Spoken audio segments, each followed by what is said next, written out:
Other news tonight, a video posted by a candidate for Ohio governor sparking a conversation about racism in politics. Our Columbus Bureau reporter Morgan Trow is breaking down for you why this post is causing controversy. We do want to warn you that some viewers might find some of the language in this report offensive. Hey, Vivek, you want to play Cowboy versus Indians?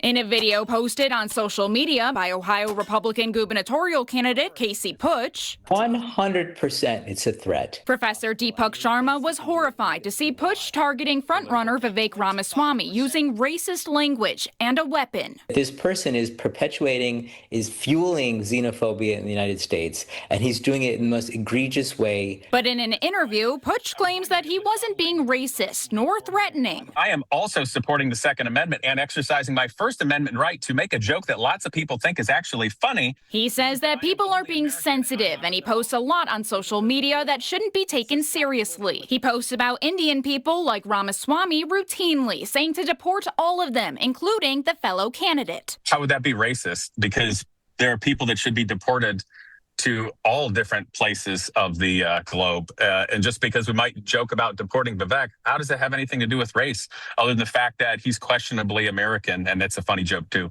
How is he questionably American? He was born in Cincinnati.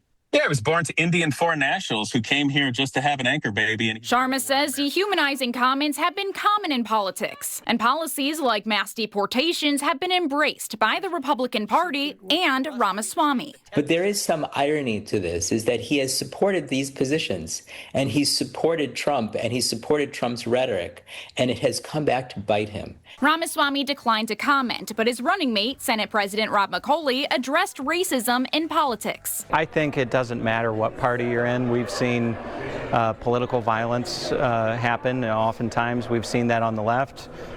We've seen it in some cases on the right. Political violence should be condemned at every level. Sharma says that not only does this type of rhetoric need to be condemned, but Republicans need to work with each other to combat racism. At the Ohio State House, I'm Columbus Bureau reporter Morgan Trow.